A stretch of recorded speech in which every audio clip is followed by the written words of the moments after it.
তো এই ছিল আমার পহেলা বৈশাখের সকালের নাস্তা।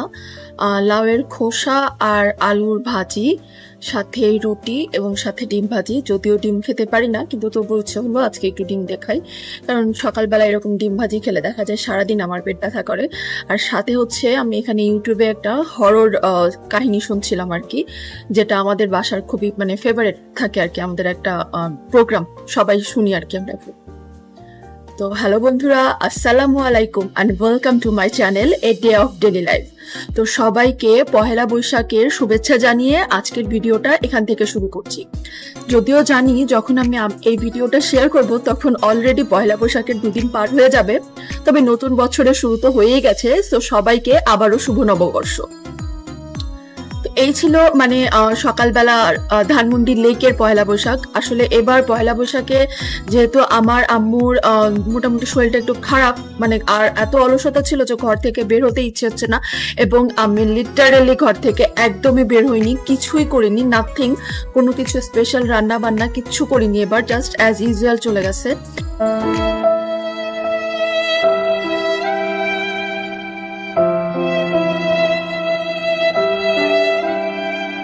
কিন্তু স্বামী সকালবেলা বের হয়েছিল, সো আর কি ওই টুকটাক যা ভিডিও করেছে আমি ওকে দিয়ে টুকটাক ভিডিও করে নিয়ে এসেছি।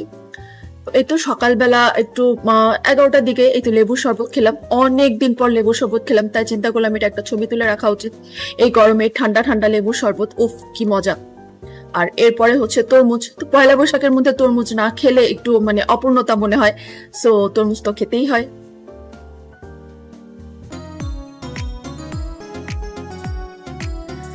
আমি একটু পরপরই একটু পরপর 3-4 বার ওই দিন লেকে গেছে। তো সেদিন লেকে আর কি গান হচ্ছিল, টুকটাক অনুষ্ঠান হচ্ছিল, যদিও অন্যান্য বারের মতো এবার নাকি তেমন একটা ভিড় ছিল না।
এই ছিল আমার পয়লা বৈশাখের দুপুরের খাবার, শিং মাছ আর লাউয়ের ঝোল।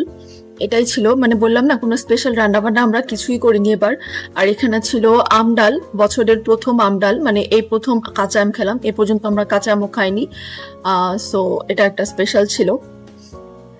যদিও মাত্র 20 টাকা না, সরি 30 টাকাতে 2টা আম নেওয়া হয়েছিল, কারণ শুধু আম ডাল খাওয়ার জন্যই আমটা নেওয়া হয়েছে। আর ছিল সাজনা দিয়ে সর্ষের চচ্চড়ি। এই ছিল আমার পয়লা বৈশাখের দুপুরের খাবার, নাথিং স্পেশাল। আর ওই তো দেখালাম গতদিন যে আমি আইসক্রিম বানিয়েছিলাম, একদম এক টব ভর্তি আইসক্রিম, ভ্যানিলা আইসক্রিম ছিল। তো সেই স্বামীকে আইসক্রিম দিচ্ছিলাম। আইসক্রিমটা খেতে মোটামুটি ছিল, আমার কাছে কি মনে হয়েছে একটু বেশি ক্রিমি হয়ে গেছে, ক্রিমটা আর একটু কম হলে ভালো হতো। কিন্তু যেহেতু ক্রিম কনডেন্স মিল্ক স্বামীর খুব ভালো লেগেছে, সেই খাচ্ছে। আমি বলেছি না বাবা, আমি একটু তো টেস্ট করবো, যেহেতু নিজে বানাইছি, আর আমি খাবো না, কারণ প্রচুর ক্যালোরি। সো আমি এই যে এতটুকুই নিয়েছি, আমি বেশি নেই, অল্প একটু নিয়ে জাস্ট খাচ্ছিলাম, কারণ এত বেশি আমি খেতে পারবো না, অনেক ক্যালোরি ছিল এটাতে। বানাচ্ছিলাম তখনই চিন্তা করতেছিলাম। আর এরপরে স্বামী আবারও সন্ধ্যাবেলায় গেছে, এবং দেখেন সন্ধ্যাবেলায় ধানমন্ডি লেকের কি অবস্থা ছিল। সে নিজে গিয়েই বলতেছে যে এখান থেকে ওখানে কিছুই যাওয়া যাচ্ছে না, কারণ সন্ধ্যার সময় গান বাজনাও হয়েছে, কনসার্টও হয়েছে, এবং কনসার্টে নাকি ও ভিডিও করতেছিল। ওর ভিডিও দেখে পিছনের মানুষ দেখতেছিল যে সামনে কি হচ্ছে।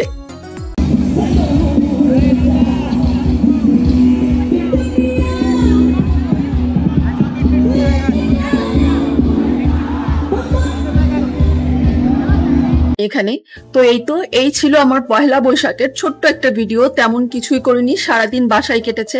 সো আপনাদের পহেলা বৈশাখ কেমন কাটলো? আশা করি সবারই খুব ভালো কেটেছে, সবারই নতুন বছর খুব ভালোভাবে শুরু হয়েছে।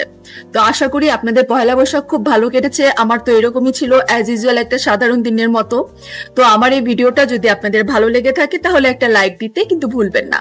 যারা এখনো চ্যানেলটি সাবস্ক্রাইব এন্ড শেয়ার করেননি, প্লিজ আজকে আমার চ্যানেলটি সাবস্ক্রাইব করে আমার সাথেই থাকবেন।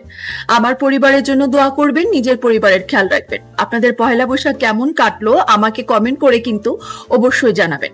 তো সবাইকে আবারও শুভ নববর্ষ জানিয়ে আজকের মতো ব্লগটা এখানেই শেষ করছি। আল্লাহ হাফেজ।